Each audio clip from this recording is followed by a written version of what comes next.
نحمدہ و نصلی علی رسولہ الکریم اما بعد اعوذ باللہ من الشیطان الرجیم بسم اللہ الرحمن الرحیم۔ حاضرین کرام السلام علیکم ورحمۃ اللہ وبرکاتہ۔ خوابوں کی تعبیروں کے سلسلے میں حاضر ہیں۔ خواب کے اندر سرما دیکھنا اور سرما دانی دیکھنا وغیرہ کے حوالے سے تو حاضرین اس کی مختلف صورتیں ہیں اور اس کی مختلف تعبیریں ہیں۔ ان سب تعبیروں کو جاننے کے لیے اس ویڈیو کو آخر تک دیکھیں۔ اگر آپ ہمارے چینل پر نئے ہیں تو برائے مہربانی اس چینل کو سبسکرائب کر دیں اور بیل آئیکن کا بٹن دبا دیں تاکہ آنے والی ہر ویڈیو آپ تک آسانی سے پہنچ سکے۔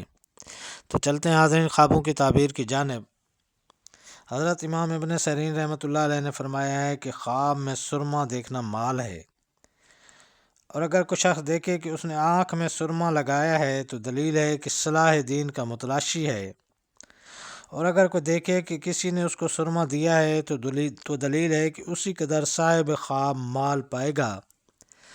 حضرت ابراہیم کرمانی رحمۃ اللہ علیہ نے فرمایا ہے کہ خواب میں سرما مردوں اور عورتوں کے لیے عزت اور مرتبہ ہے، اور بعض اہل تعبیر نے بیان کیا ہے کہ خواب میں سرما پانا راہ حق اور ثواب ہے۔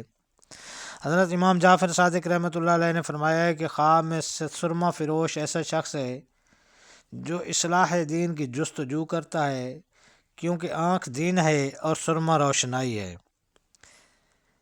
اسی طرح خواب کے اندر سرما دان یا سرما دانی دیکھنا، حضرت امام ابن سیرین رحمۃ اللہ علیہ نے فرمایا ہے کہ خواب میں سرما دانی عورت ہے جو ہر وقت حق تعالیٰ کی طرف رجوع کرتی ہے اور لوگوں کو دین کی طرف بلاتی ہے، اور اگر کوئی شخص دیکھے کہ اس کی سرما دانی ٹوٹ گئی ہے تو دلیل ہے کہ اس کی عورت مرے گی۔ حضرت جابر مغربی رحمۃ اللہ علیہ نے فرمایا ہے کہ خواب میں سرما دانی دین دار عورت ہے، اور اگر کوئی شخص دیکھے کہ اس کی سرما دانی کھو گئی ہے تو دلیل ہے کہ عورت کی صحبت سے جدا ہوگا، اور اگر کوئی شخص دیکھے کہ سرما دانی خریدی ہے تو دلیل ہے کہ دین دار کنیز خریدے گا۔ تو یہ تھیں حاضرین خواب کے اندر سرما دیکھنا اور سرما دانی وغیرہ دیکھنے کے حوالے سے تعبیریں۔ اللہ تعالیٰ آپ کو اپنی سمان میں رکھے۔ السلام علیکم ورحمۃ اللہ وبرکاتہ۔